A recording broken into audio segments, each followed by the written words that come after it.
Assalamualaikum warahmatullahi wabarakatuh. Selamat siang, perkenalkan saya Amin Mustafa, CGP Angkatan 9 dari SDN 1 Banyumanis dari Kabupaten Jepara. Pada kali ini saya akan melaksanakan wawancara dengan Ibu Sri Wahyuni SPD dari Kepala SD Negeri 2 Banyumanis Donorejo Jepara. Assalamualaikum Bu Yuni. Waalaikumsalam Pak Amin. Selamat siang. Mana Pak Amin? Minta waktunya ya Bu. Pada kesempatan ini saya akan mengadakan wawancara bersama jenengan. Izinkan saya sesuai untuk melakukan wawancara dengan Ibu sesuai pengambilan keputusan berdasarkan nilai-nilai kebajikan. Bagaimana kira-kira Bu, apakah bisa kita mulai? Bisa, ngobrol. Terima kasih Bu Yuni.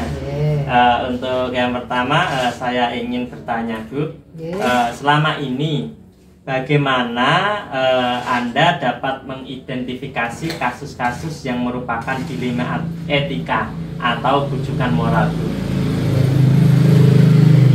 Pak Amin, ini terkait dengan apa tadi? Kasus-kasus ya.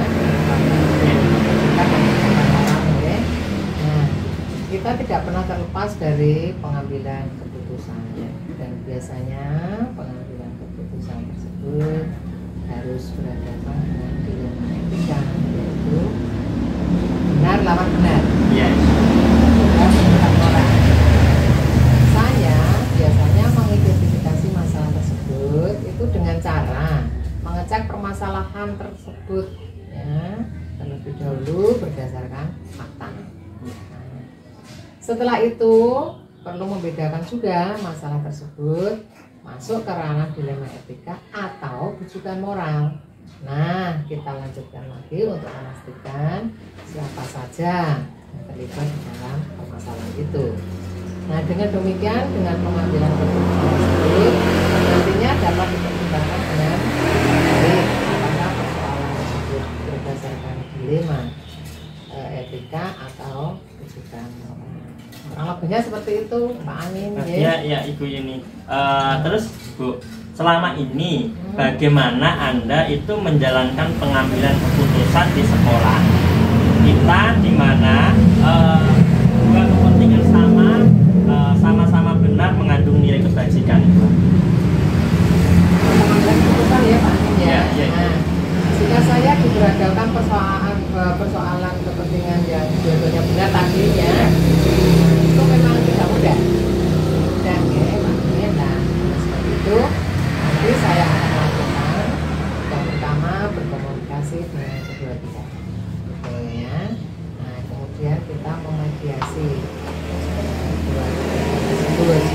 Nah jika sudah dilakukan, maka akan lebih mudah untuk mempertimbangkan berdasarkan nilai-nilai kebajikan universal. Dan manakah yang lebih dahulu untuk diambil keputusan? Padahal kedua-duanya tadi kan sama benar. Iya betul itu. Dan selain itu juga perlu mengambil keputusan berdasarkan prinsip yang benar, yaitu berpikir berbasis hasil akhir, kemudian berpikir berbasis peraturan yang ada, atau berpikir berbasis rasa peduli. Tentu saja itu Pak Amin. Ya Ibu. Kemudian Ibu, untuk langkah-langkah atau prosedur seperti apakah yang bisa dilakukan selama ini Bu? Ya, langkah-langkahnya ketika kita diperhadapkan untuk pengambilan keputusan, maka kita tentunya akan mengambil keputusan itu yang terbaik. Nah, langkah-langkah yang bisa saya tempuh untuk menentukan keputusan adalah antara lain ya Pak Amin ya. Satu, mengidentifikasi masalah tersebut. Setelah itu kita merencanakan komunikasi bersama atas permasalahan yang terjadi. Dan yang paling akhir saya baru waktu itu. Ya Ibu. Kemudian Ibu, untuk hal-hal apa sajakah yang selama ini dianggap paling efektif dalam pengambilan keputusan pada kasus-kasus tersebut? Nah, yang paling efektif ya yang dapat dilakukan dalam pengambilan keputusan antara lain mempertimbangkan masalah. Kemudian apakah berkaitan dengan kepentingan murid atau dipertimbangkan berdasarkan nilai-nilai universal. Karena menurut saya Pak Amin, hal tersebut yang paling mudah kita pertimbangkan dalam pengambilan keputusan. Iya Ibu. Kemudian Ibu, hal-hal apa saja yang selama ini merupakan tantangan dalam pengambilan keputusan pada kasus-kasus dilema etika Ibu? Yang selama ini sering terjadi ya. Tantangannya adalah ketika masing-masing pihak merasa sama benar, dua-duanya sama-sama benar. Nah, sehingga saya sebagai kepala sekolah sebetulnya sulit mengambil keputusan semacam itu. Atau juga perbedaan pandangan itu juga akan sulit kita ambil keputusannya. Nah, sehingga pengambilan keputusan itu sementara bisa ditunda. Ya. Nah, tantangannya juga berasal dari regulasi atau peraturan yang ada. Nah, misalnya terkait dengan gitu ya. Nah, itu kan dilema untuk kita kepala sekolah. Benar, Ibu. Terkait dengan pembiayaan sekolah. Nah, itu ya Pak Amin ya. Iya Ibu. Kemudian Ibu, apakah Ibu memiliki tata kala atau jadwal untuk menyelesaikan bentuk kasus dilema etika? Apakah langsung diselesaikan di tempat atau memiliki sebuah jadwal untuk menyelesaikannya Ibu? Terus bentuk atau prosedur apa yang Ibu jalankan? Menurut saya selalu kepala sekolah, tata kala atau jadwal biasanya memang kita terapkan untuk kegiatan yang telah terprogram.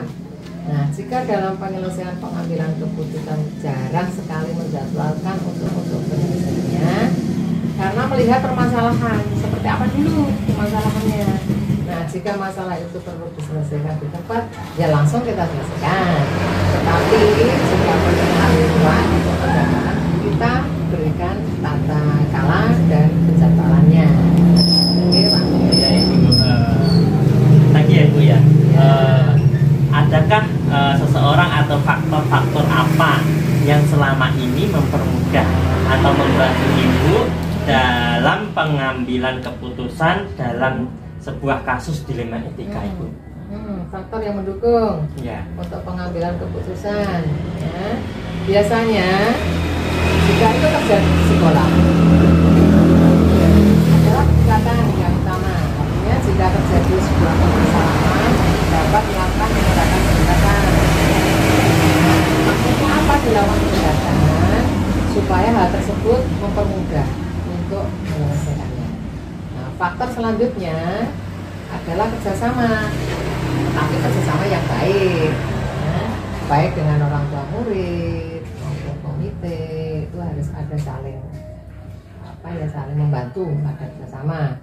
Nah, selain itu juga faktor saling mengerti Pak Amin dan memahami itu harus ada gitu ya antara satu dengan yang lain supaya nanti bisa menghasilkan keputusan yang baik. Satu kali lagi ya Ibu ya, dari semua hal yang telah disampaikan Ibu tadi, pembelajaran apa yang dapat Ibu petik dari pengalaman Ibu ketika mengambil keputusan dilema etika Ibu? Nah, pembelajaran yang saya petik dalam pengambilan keputusan adalah ini Pak Amin, pentingnya sebuah komunikasi dengan pihak yang bermasalah, harus ada komunikasi. Kemudian harapannya setiap keputusan yang diambil itu nanti berdasarkan kepentingan murid, ya bukan kepentingan kita.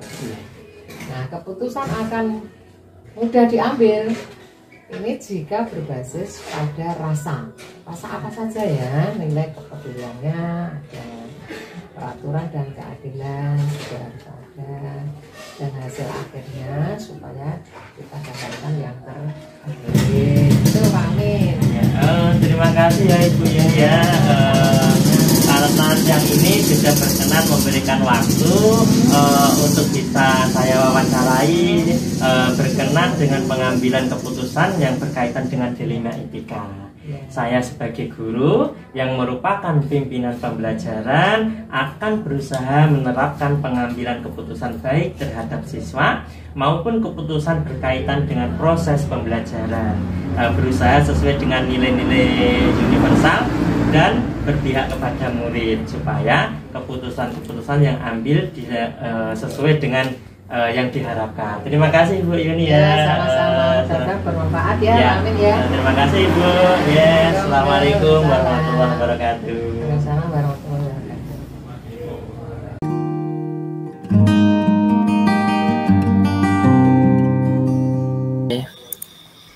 Assalamualaikum warahmatullahi wabarakatuh. Waalaikumsalam warahmatullahi wabarakatuh. Selamat pagi Bapak Abdul Hafid, bagaimana kabarnya hari ini Bapak? Selamat pagi Pak, alhamdulillah hari ini baik.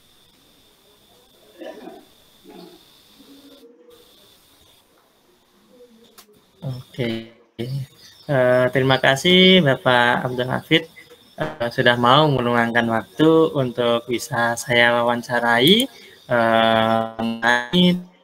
tentang pengambilan keputusan tentang pengambilan keputusan berbasis nilai-nilai kebajikan sebagai pemimpin, Bapak. Maka sesi wawancara pada pagi hari ini sudah bisa kita mulai, Bapak. Bisa Pak, silahkan.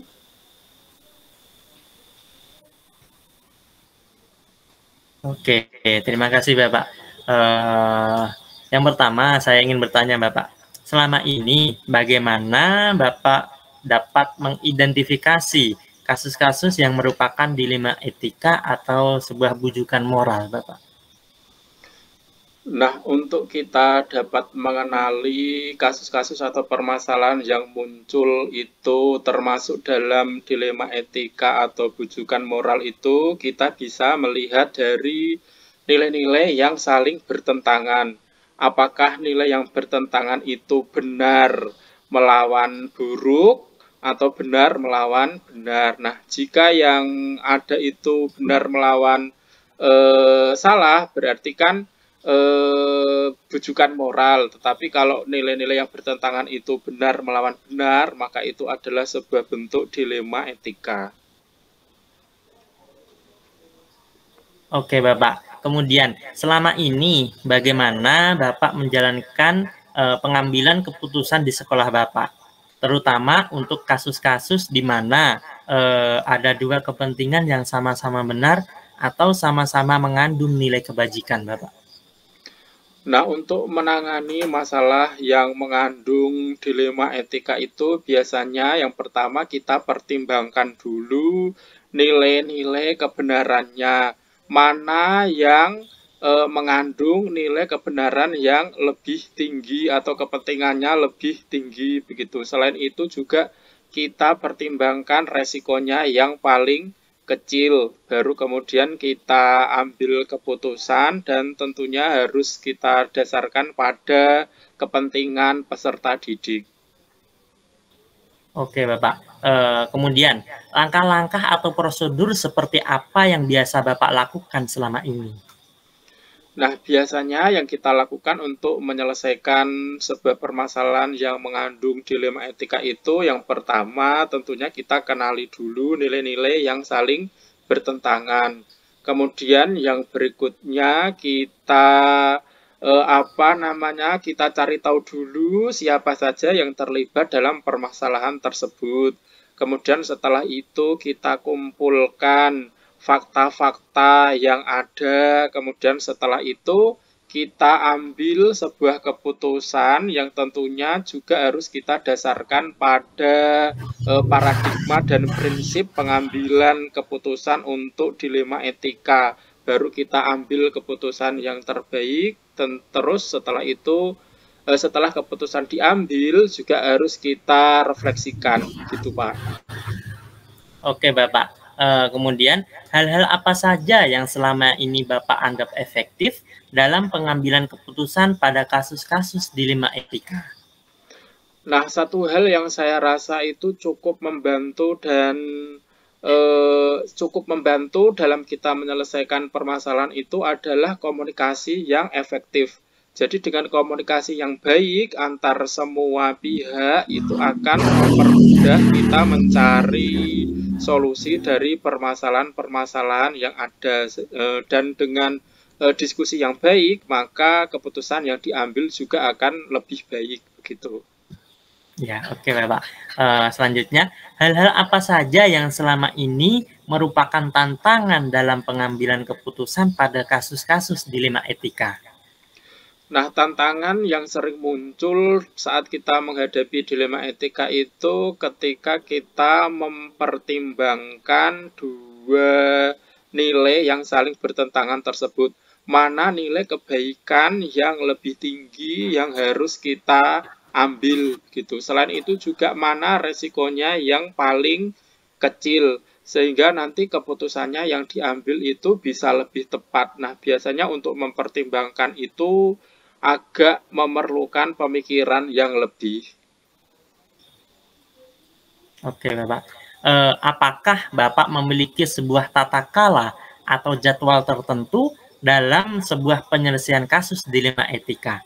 Apakah Bapak langsung menyelesaikan di tempat atau memiliki sebuah jadwal untuk menyelesaikannya? Bentuk atau prosedur seperti apa yang Bapak jalankan? Nah, kalau jadwal tertentu untuk menyelesaikan kasus dilema etika itu tidak ada, karena kan permasalahan itu bisa muncul kapan saja. Dan ketika masalah itu hadir, maka sebaiknya memang harus segera kita selesaikan. Kalau permasalahannya ringan, itu bisa langsung kita selesaikan di tempat. Tetapi kalau permasalahannya itu cukup berat, maka butuh pemikiran yang lebih dan itu kadang membutuhkan waktu juga. Jadi harus kita musyawarahkan terlebih dahulu agar keputusan yang diambil bisa lebih baik, begitu Pak. Oke Bapak. Adakah seseorang atau faktor-faktor apa yang selama ini mempermudah atau membantu Bapak dalam pengambilan keputusan dalam kasus-kasus dilema etika Bapak? Nah, selain komunikasi yang efektif, kalau seseorang yang cukup membantu itu biasanya orang-orang yang ada di lingkungan sekolah. Nah, tetapi setelah saya musyawarahkan dengan warga sekolah kok masih belum menemukan solusi yang sekiranya itu lebih baik, biasanya saya bertanya kepada kepala sekolah yang sudah senior. Mungkin mereka barangkali sudah pernah mengalami atau menghadapi permasalahan yang sama sehingga nanti saya bisa belajar dari mereka. Nah, selain dari kepala sekolah yang lebih senior, itu biasanya saya juga bertanya kepada pengawas sekolah. Oke Bapak, yang terakhir ya Bapak ya. Dari semua hal yang telah Bapak sampaikan, pembelajaran apa yang dapat Bapak petik dari pengalaman Bapak ketika mengambil sebuah keputusan dilema etika? Nah, untuk mengambil keputusan yang memuat dilema etika itu memang tidak mudah. Banyak pertimbangan yang harus kita lakukan begitu. Tergantung kepentingan mana yang lebih, tetapi pada dasarnya tidak ada benar atau salah dalam kita memutuskan suatu kasus yang memuat unsur dilema etika. Selama keputusan yang kita ambil itu tetap berpegang pada unsur kepentingan peserta didik, kemudian kebajikan universal, dan rasa tanggung jawab. Begitu, Pak. Oke, terima kasih Bapak Abdul Hafid sudah bersedia untuk meluangkan waktu untuk bisa saya wawancarai.